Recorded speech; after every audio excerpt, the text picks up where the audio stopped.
Bandwidth for changelog is provided by Fastly. Learn more at fastly.com. We move fast and fix things here at changelog because of Rollbar. Check them out at rollbar.com. And we're hosted on Linode Cloud servers. Head to linode.com/changelog.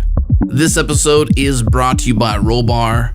Move fast and fix things. Resolve errors in minutes and deploy with confidence. Head to rollbar.com/changelog. Request a demo. Get started today. It's loved by developers, trusted by enterprises, and most of all, we use it here at changelog. Move fast and fix things with Rollbar. Once again, rollbar.com/changelog.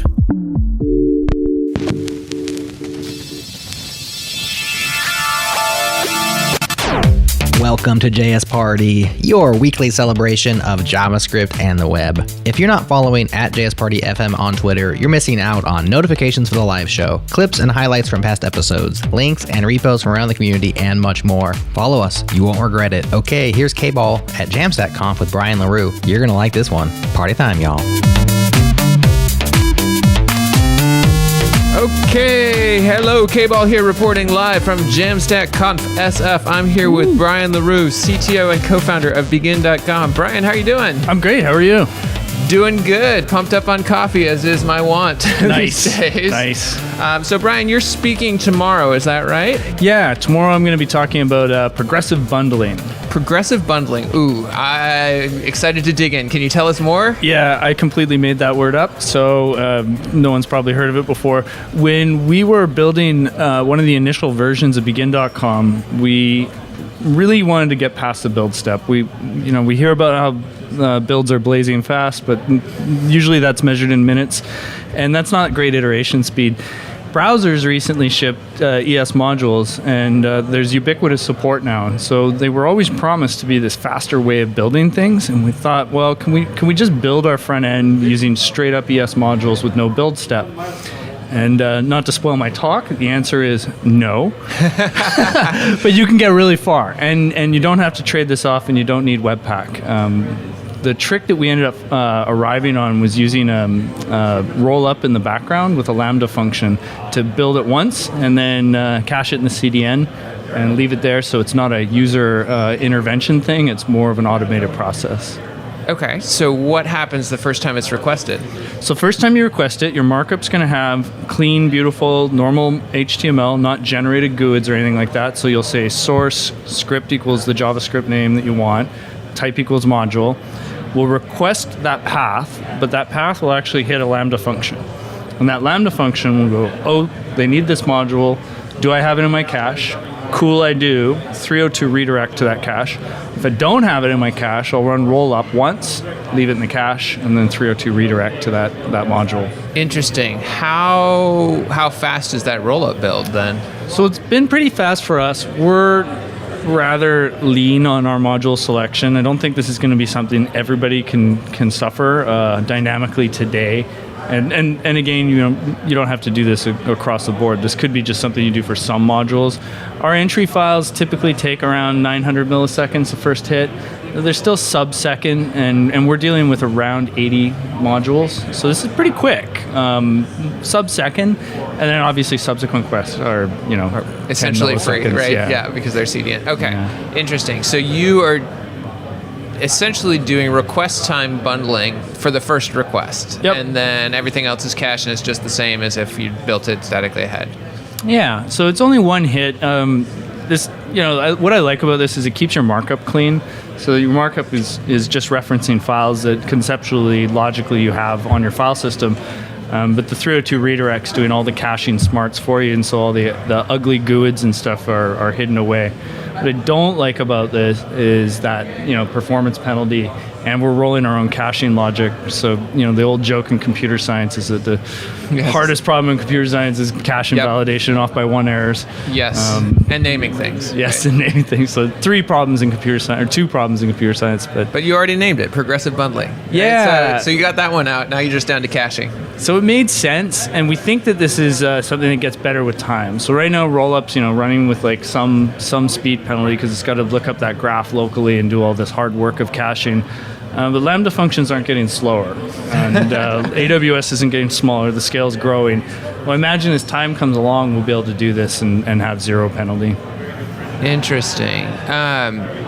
Okay, so now you've got me thinking. So how does this interact with, for example, like module splitting and having a bunch of like per component modules and things like that? Like, do you end up having sort of request trees, or is it able to fetch it all at once, or like how does that work? No, totally. We build out our own entry files on a per page basis, and then we progressively enhance those pages. That's how we've built begin.com, but that's not going to be tenable for everybody. There's different ways of going about this.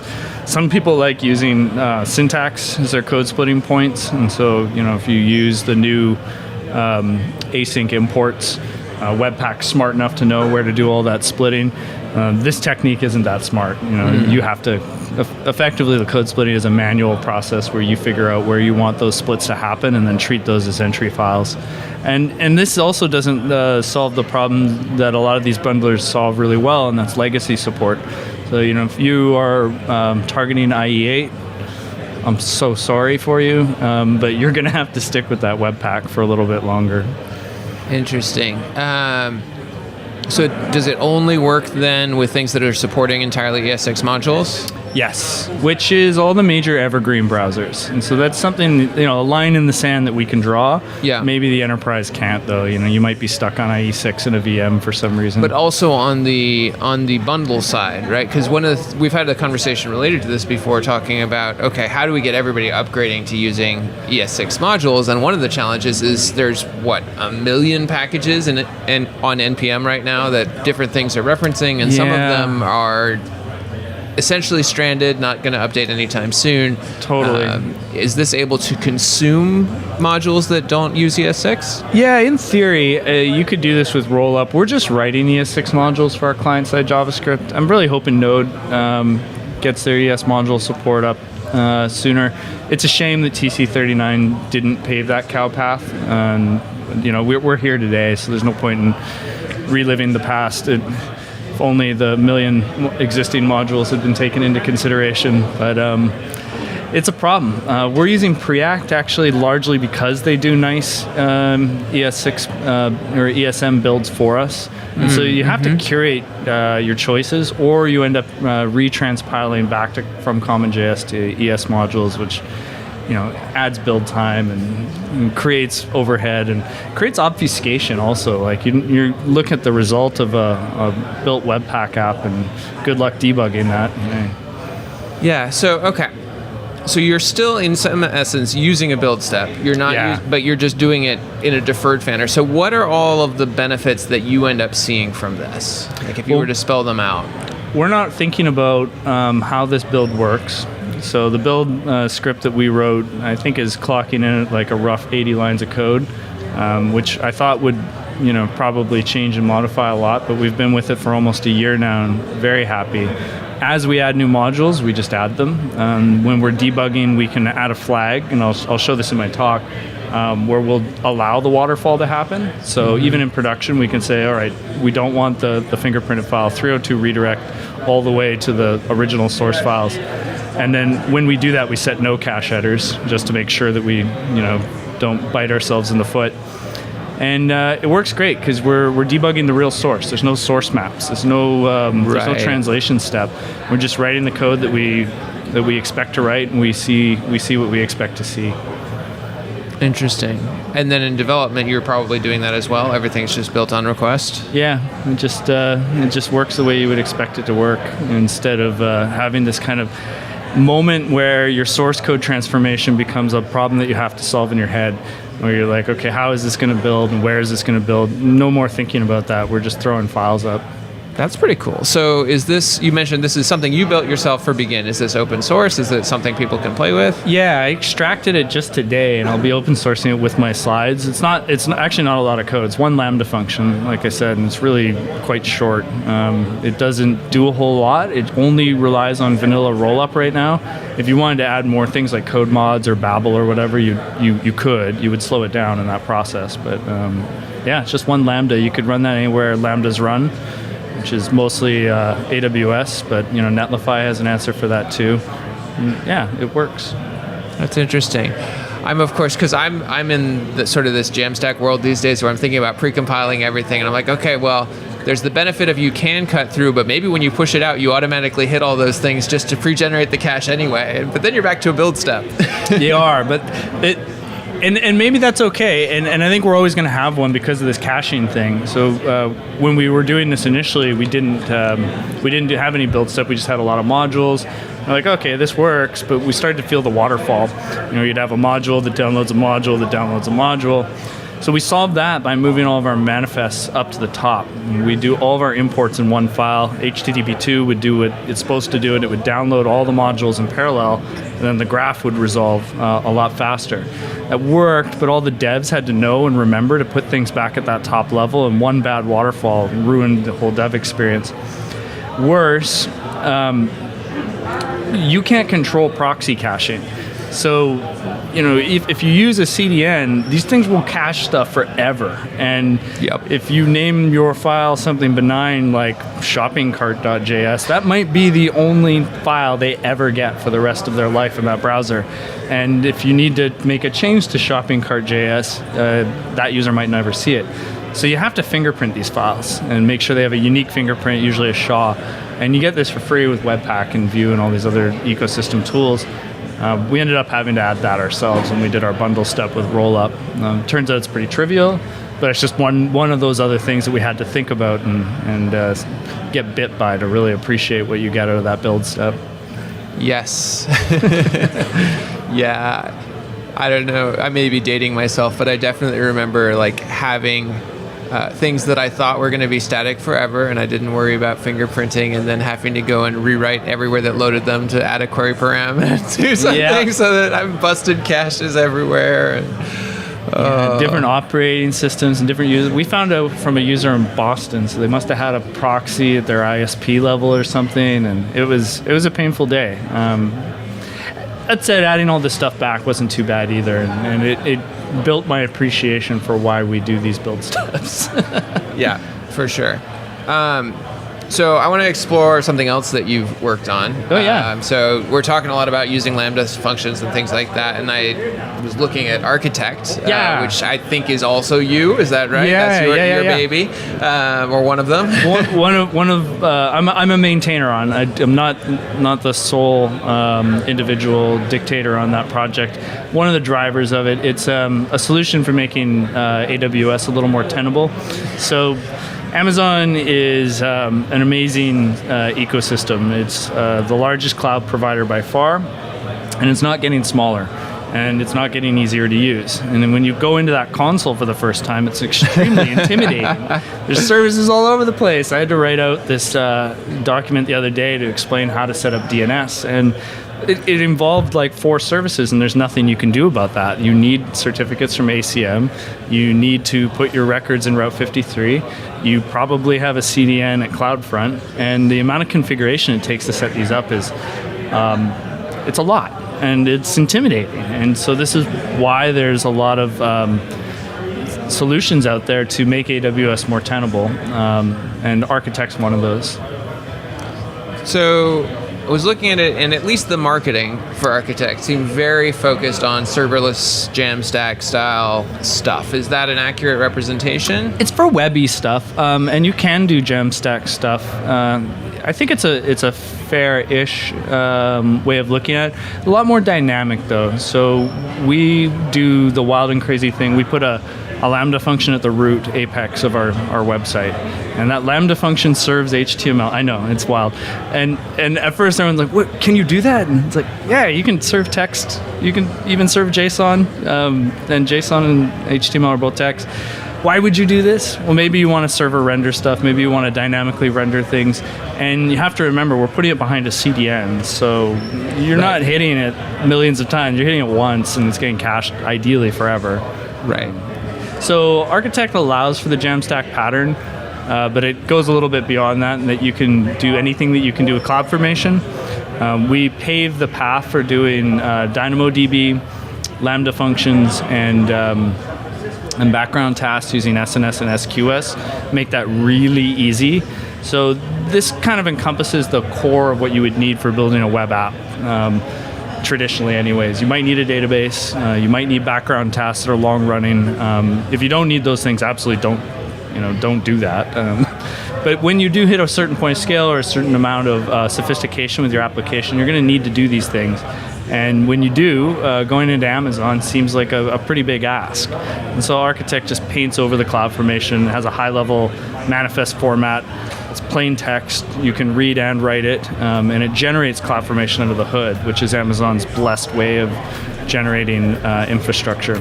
And so we see build times for like a new project. We can get one spin up in just under a minute. That includes a URL. Within 10 minutes, you can have a database and a background task, server rendering, the whole enchilada, and it's all open source. That is pretty freaking cool.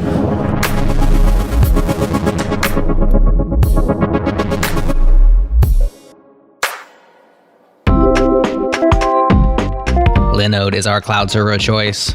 Grab the Nanode plan for just $5 a month, just $5. That gets you a gig of RAM, a blazing fast 25 gig SSD, and 1 terabyte of transfer. Let's be honest, you can go a long ways on that $5. When you do need to scale up, their prices are predictable, so you can put your calculator down. You won't need it. We've been running changelog.com on Linode for years, and we've always impressed by their award-winning support team. Check them out at linode.com/changelog. Once again, that's linode.com/changelog.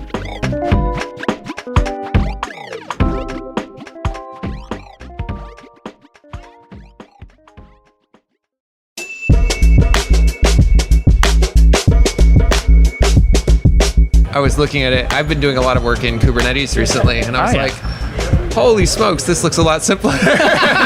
Yeah, in a way, Architect was a little bit of an allergic reaction to the container thing.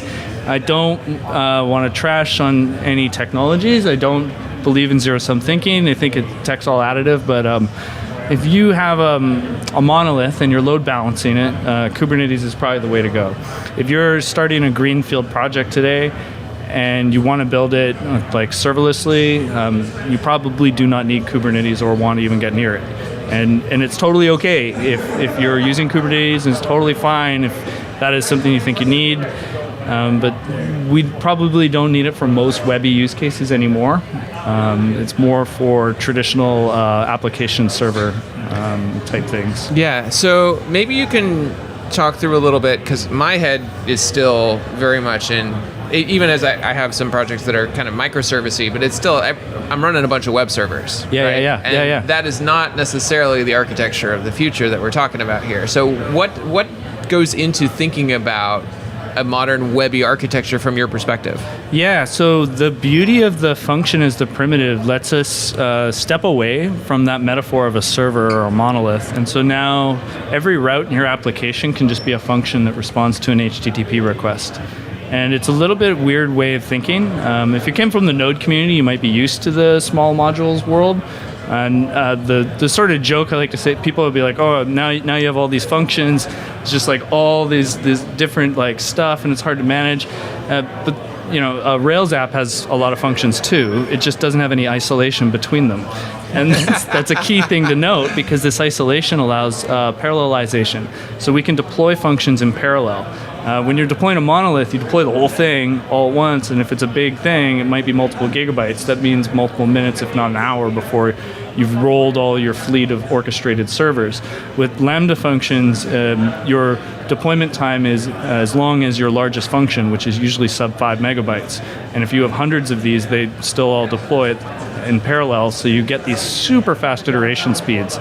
The isolation also just gives you better security, and you don't have to think about patching servers or maintaining your runtimes or canary deploys where you're having rolling deploys go across fleets of servers. Once you deploy, you're online and you're ready to go. It's a whole new model, and I think the main problem with it is it's just so much faster, and you tend to start experimenting maybe a little more than you would have in the past. And you can go crazy and be like, well, it's cheap to replicate this stack, so why don't we try out that experiment over here? And you can go a little bit wild with it, but I absolutely love it, obviously. I'm gushing right now. Yeah. So if someone is new to that world or new to development in general and doesn't have a strong conception of how one would go, where would you point them to start? I think arc.codes is a website, is a good place to go. That's our open source core and how we build stuff on AWS. If Amazon, having an Amazon account seems like too much, or AWS seems like too much, begin.com is our answer to that. And so if you go there and sign up, within 30 seconds, we'll have a serverless app deployed on our AWS account. And you can eject it anytime. It's just standard CloudFormation to the hood, so you can run it on your own Amazon whenever you want. Our hope is that you'll choose to upgrade and you'll stick with us and let us to continue deploying to either ours or your Amazon. But that's probably the easiest way to get started. It's a big world. It's a long journey. There's a lot more to the web than just GET requests. There's also post and other things that you can do. And maybe eventually you'll outgrow just building static sites and want to get into these more hardcore tools. So you've been talking a lot about AWS. Mm-hmm. Arc.code's open source. Yep. Does it compile down to other backends, like running on Google Cloud or Azure or some of these alternative areas that have cloud functions similar, like Netlify, or I think Cloudflare has cloud workers and things like that now? Yeah, not yet. And there's not a technical barrier for us to do this per se, but I do think that there are reasons to not pay too much attention to the other clouds, and this is getting massively subjectively personal. I think Azure's got a lot going for it, and I especially think the GitHub acquisition was smart. They're a little bit behind on both infrastructure as code and on performance for Azure Functions in particular. And the database story isn't quite there yet. Cosmos is looking good, but it's not quite there. I don't even think the serverless thing is on the map for Google, honestly. I know they advertise that it is, but their functions offering is not that great, and they don't really have an infrastructure as code solution. Their solution is use Terraform, best I can tell, which is adding another dependency. So I'm not super excited about the other clouds yet. And now I'm not saying that they're not going to be great eventually, but if I'm going to choose a cloud provider, and my solution to lock in is to not choose Amazon, that's not very smart, because the way things are going to go here is that there's going to be a few, it'll consolidate and there will be a few winners, and we already know who one is. And so Amazon's kind of a safer choice. And so my last big gig I worked on was in mobile, and I remember in 2007 when I saw that iPhone for the first time, I was like, oh my God, BlackBerry's in trouble. But I think they're going to be able to pull this off. And that was a credible thing to think at that time, as a Canadian especially. But, time was not too kind for BlackBerry's mobile story. I think right now we can say safely that AWS is the iOS, but we don't know who the BlackBerry is. And so I'm playing it safe, I'm de-risking, and I'm doing the boring thing by choosing the market leader. And that's my personal subjective view. I'm sure the comments are going to be interesting on this one, but anyone else is competing with Amazon, you're risking that they might go away. Yeah. No, I've seen, as people start to see serverless as the future and pushing everything out to the edge, they're saying, we don't actually need all of AWS to compete anymore. That's right. We just need to provide a few things. That's right, yeah. And we're ready. I agree with that. And that's how we approached it with both Begin and Arc. I think Architect supports 12 AWS services of the 370 odd that they have. And that's something that Amazon can't do or say. Amazon's never going to say don't use 90% of Amazon. But that's something that I can say as an individual, that I don't need, EC2 is not helpful for me anymore. I understand that it exists. I think if it's working for you, that's great. But if I'm building a website, I'm not spinning up an EC2 instance ever again. And you can do that with any of these things, for sure, subsetting. All right, so we've talked about Architect, what it is today. We've talked a little bit about Begin. We talked about this idea of progressive bundling. What do you think is next on the horizon in this space? Oh boy. Well, I think data gravity is an interesting thing to talk about and think about. So a lot of people are getting really excited about GraphQL, and rightfully, because it's unlocking databases for the front end. And there really hasn't been a breakout new way to understand or do this. I think Fauna is kind of interesting. I'm personally a huge fan of DynamoDB, but where our data is and being able to get our data fast remains a massively unsolved problem. And who owns that data, and how do we access it from multiple places? Because it's not just a website probably accessing it. You might need to ad hoc query it for the business guy or whatever. You might need to replicate it. And so I think the big new interesting thing is going to be how do we deal with all these data sources? Where do those data sources live? How do we interact with them? Because there's no clear standards here. I think everyone can agree we don't like trying to scale MySQL shards. I will agree with that. and I think that's where the agreement ends. And so after that, it's like, someone might say GraphQL, someone else might say that's preposterous. I don't need multiple disparate data sources. I just need one. And I don't know that anyone is right or anyone has a real answer for this. It's a tough problem. Yeah, that is an interesting. So I think of GraphQL as it's almost it's an interface layer rather than a storage solution, right? In some form, right? Like that's a way of it's almost an extension of the sort of state management solutions we have in the front end, just taking it a little bit further, but it doesn't solve the where am I putting it problem. In fact, it hides it, right? Yeah. So that's nice. Okay, we in the front end may not have to care about that, but if you're talking about what is the web native architecture of the future looks like, we still have to make those decisions. GraphQL is doesn't fill that niche. No, and I remember the first brushes I had with it, and everyone was saying just use GraphQL, and then I realized I had to write all the resolvers. Yeah, and so really what you're saying is just write your data access layer twice, which is not a benefit to the back-end team. that's a downside. GraphQL does some really interesting things, especially when you look at network constrained situations where you can say, okay, with GraphQL, I can resolve all of my stuff within my fast network, inside of my cloud, and only send you the minimum possible that you need over the slow network. That's pretty cool. That's really powerful for mobile. That's really powerful for web in bandwidth or latency constrained situations. Totally.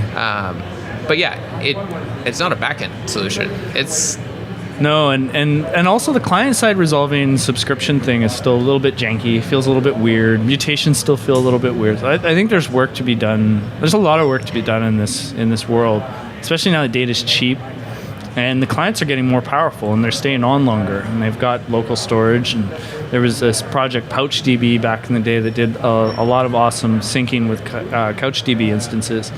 Felt like we were getting close to some answers in how we would do these peer-to-peer apps that way, but it recently feels like we sort of stopped the conversation at GraphQL. It hasn't really matured that much, and it's because it's a tough problem. Yeah, well, and we keep trying to push readable data out as far as we can to the edge, right? Get as much as possible out, distributed on CDNs so that you don't have to do a bunch of network hops or anything like that to get it.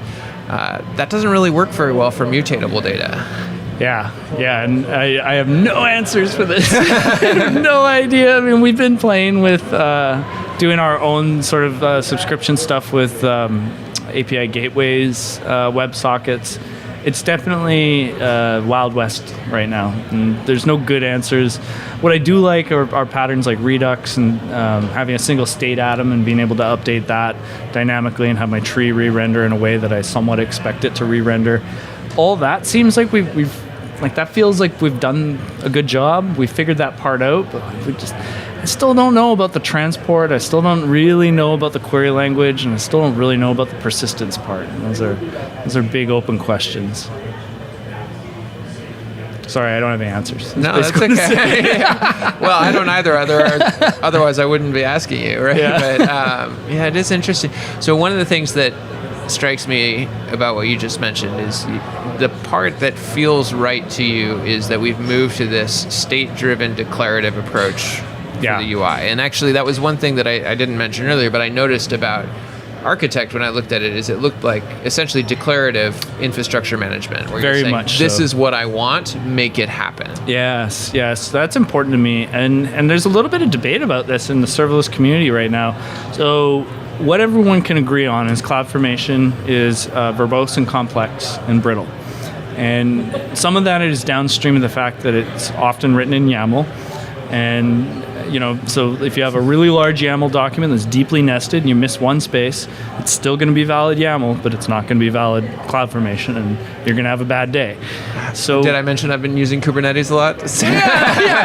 So same problems. So it's a bit brittle, and brittle is the same as broken, and broken is the same as slow, and that's tough. So Architect, we defined our own manifest format, .arc file, which you can read about on the website. It's extremely terse, and it discourages both syntax and nesting. And we generate CloudFormation from that, so we know we always have good CloudFormation document on the other side. And that's good, and that's working well for us. Recently, there was a startup called Pulumi, which I definitely recommend people check out. And they took infrastructure as code more literally. And they said, what if we wrote the infrastructure in an imperative programming language of our choice? And it generated CloudFormation documents. Sounds like Chef 2.0 or whatever, right? Like Puppet or how those things used to be. SaltStack. A little bit. I will say, Kubernetes is a step up from those. Because Kubernetes, while it's YAML and it's ugly, it is declarative, and that is really nice. It's deterministic. It's statically analyzable. It's easier to test and know if you got something wrong before you deploy, which is a good time to know. So the Pulumi way obviously got people at Amazon excited because they immediately cloned it, like they do. They created a thing called CDK, which I guess stands for Code Development Kit. The CDK lets you write in TypeScript, Python, and probably other languages, but those are the ones that people would be most interested in. And you run a command called synthesize, and it'll turn your imperative TypeScript code or your Python code into a CloudFormation document. And what's good, so I only have one use case for this, and that use case is I need 100 queues. Right. I don't want to write, Q1, Q2, Q3. That's a pain in the ass. But otherwise, introducing state into the declarative manifest feels a lot like embedding bash in YAML scripts. Like when we used to, we did that a lot back in the day because we had to, and it always felt bad and it always burned us, and we always knew it was wrong. And I sort of feel like these imperative solutions are taking that path. And the reason people are adopting them is because they get all the tools they get with their imperative language. It's nice to have TypeScript at your back when you're typing out a large object hierarchy, code completing for you, which you don't get out of our YAML files. Architect solves this by being terse, so it's just like an extremely readable, writable format. 10 lines turns into like hundreds of thousands of lines of YAML, kind of thing. Not quite, but like seems that way. And I think that's why the imperative things become popular, because the tooling's so good. And I feel like it's going to kick off a generation of people realizing why declarative is good again. So sort of waiting to just let that story play out.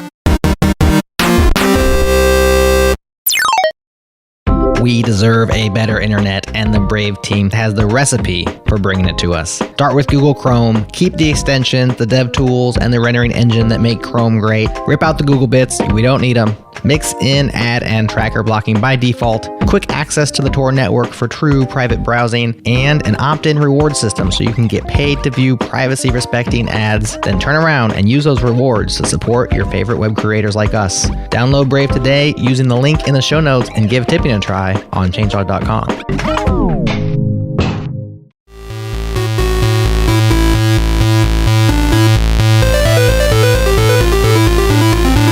In so many ways, it sounds like the argument that's played out at least 3 times in the front-end world between like, do everything in JavaScript. No, it's actually valuable to have templates and markup and CSS and like, but with JavaScript, you have the power of an imperative language. Yes, and that power will hurt you.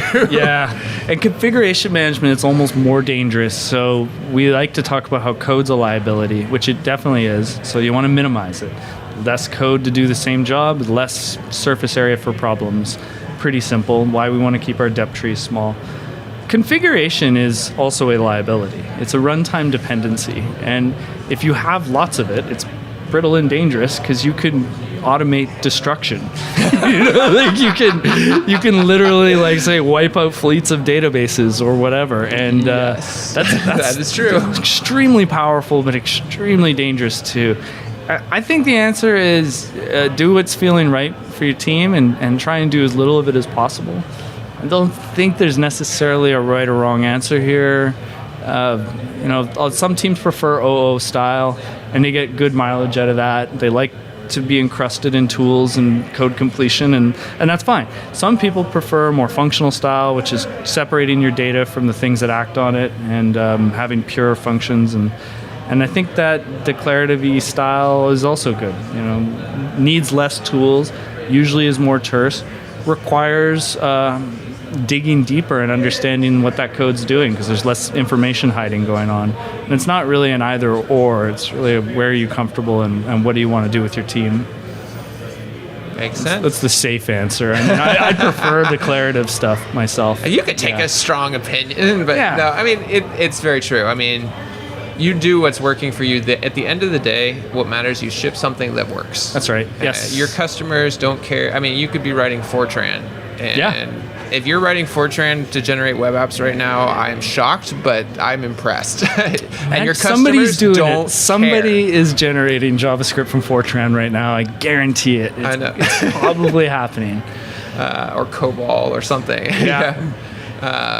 But end of the day, if you're productive and your customer gets what they need, who cares? I totally I wouldn't agree. want to work on it, but I don't have to. You're the one working on it. And that does become an issue, right, for hiring and stuff and perception. Like, I've noticed that people like apologize for PHP, but it happened today on stage at this conference, and I was like, what's to apologize about? All the top websites in the world are running PHP right now, but and it's almost gatekeepery. I don't think Google uses PHP. Aren't they? Google They're a C++ not. and Python shop, Yeah, right? Like, well, they love their Java too. They do love their Java. Yeah. There's no accounting for taste. But now I'm being the gatekeeper. I was just going to say I shouldn't be, but I think Craigslist, PHP, WordPress, Slack, that Facebook thing. Which, if it's going to be around much longer, who knows? No, I mean, if it gets the job done, it gets the job done. And we get to choose what we work on. And if you're listening to this podcast, I'm betting you probably work in JavaScript. So we can make fun of Java all we like. No, I'm sure a bunch of folks use Java as well. And it is a powerful language. I mean, all of these, they're powerful languages. The Java ecosystem is incredible. Oh, yeah. And these things are coming together. I remember when I was writing Java, there was no way, no how ever going to be a concept of a Lambda inside that language. And yet today, here we are, Java has Lambdas, JavaScript has classes. The world didn't end. We can do both these things in either way, or we can just rely on their ecosystems. The JVM ecosystem is amazing, huge, and powerful. And you don't need to write Java to access it. You can write Clojure or Kotlin seems to be quite popular right now in the Android community, and I'm certain there's good reasons to use it. I wonder if anyone has tried compiling the JVM onto WebAssembly yet. Oh my god! I did hear that someone was working on compiling a Flash player into WebAssembly, and I felt my hair literally fall out. JVM in the browser, that's. How much memory does that thing take? I mean, it can't be any more than Slack. But I mean, that would open some interesting doors, right? Because suddenly all these people who've been living in the JVM ecosystem because they can access anything can run all that stuff in the browser. Yeah, that's it. That is interesting. I mean, it's definitely possible. I know Clojure has Clojure script, and Clojure also runs in the JVM. I think that's different because I think their Clojure script is a compiled to JavaScript language, it is, yeah. Right? Which is different. I'm just saying, JVM is a runtime. Literally compile that into the... Literally compile the runtime to be running on WebAssembly. So you're doing... I mean, it would probably be slow because you're doing a runtime on top of a runtime, and how many levels of virtualization can you get? But it's turtles all the way down. I mean, in a way, in a way, it's more of a social engineering thing. But in a way, this is what TypeScript is. In a way. Okay, say more. Well, it's a classy typed thing. That's what that is. And it's in the Java heritage. It's kind of. I mean, I feel like TypeScript, they approached classes from a very web-friendly, like, taking into account the legacy of JavaScript in a way that, like, classes in TypeScript don't make me scream in agony the way that classes in Java do. Yeah, no, that's true. And you're not sort of forced to implement every version of an error. I mean, I think I resisted TypeScript and related typed languages for a long time because the first programming language I ever, the first language I took in college was Java, which is why I did not study computer science in college because I went to this intro CS course in Java and it was terrible. Yep. Which, once again, if you like Java, no offense, different minds work in different ways. But for me, it was terrible. And so for a long time, I just tried to stay away from, I was in the Ruby world. I loved Python. I don't mind some amount of types, but like duck typing or casual or what have you. But modern languages with types are actually not like Java. No, totally. TypeScript is awesome. Go is awesome. Yep. And they're fully typed.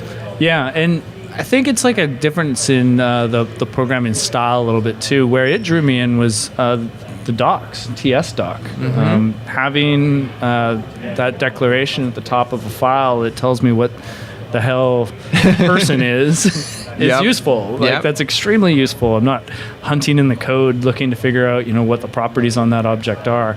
It's almost more like schemas, and I quite like it for those reasons. I think the vibe of it though is similar in that you get the same stories that you heard with Java, like you get tooling, like code completion, and you get static analysis, and therefore it's conceptually faster, and those are benefits that Java pioneered and Microsoft copied with C# and again with TypeScript. Yeah. Fair enough. I don't know. I got to get Nick Nisi on this. This is going to be very dramatic. Nick is a TypeScript fiend, so he would be going hard. I'm a TypeScript dabbler. I still do most of my front end stuff with vanilla JavaScript. But yeah, and I'm not saying one way is necessarily good or bad. And speaking to more my own subjective thing with it, we use it. We use it mostly for TS doc and for documenting our function payloads. And it's been great for that. Well, and one really nice thing about the way they did TypeScript is you can progressively adopt it, right? Yeah. You don't have to use all the things. You don't have to implement all the things to have it work, right? That was the problem with Java. We're forcing you to implement errors to satisfy its compiler. Cool. Anything else you want to talk about while we're on? I can't think of anything. I guess I should plug Begin. Try out begin.com. Try out arc.codes. If you find a bug, hassle me on Twitter. I'm a chill person. I'm not mad if there's an issue. In fact, I'd prefer it if you did tell me. But be kind. We always emphasize be kind. Yeah. Tell him the issue's there, but be like, sorry to bother you. No. You can yell at me. I've got thick skin, but we should try and be nice to each other for sure. I did have a friend a while ago tell me that they had tried out Arc, but they found a bug, and they didn't want to say anything. And I was like, no, I think that's actually the worst thing. Don't find a bug and then don't say anything and just go away. Find a bug, file a bug report, and it will get fixed. Please, yeah. Sounds good. Awesome. Thank you, Brian. Well, thanks for having me. And thank you for listening to this episode of JS Party. We appreciate your time and your attention. Special thanks to Brian Leroux for sharing his wisdom and the awesome folks at JamStack for having us out. This episode was hosted by KBall. Did you know he has a great weekly newsletter? Check it out at zendev.com. Your producer was me, Jared Santo, and our beats are farm fresh. We get them from BMC. We're brought to you by awesome sponsors. Support them, they support us. Thanks to Fastly, Linode, and Rollbar for helping us do what we do. If you aren't receiving our free email every Sunday, you're missing out. It's our take on this week in the world of software, what's interesting, and why. Head to changelog.com/weekly to subscribe. It'll cost you the same price as a free jar of jam. Thanks again for listening. We'll talk to you next week.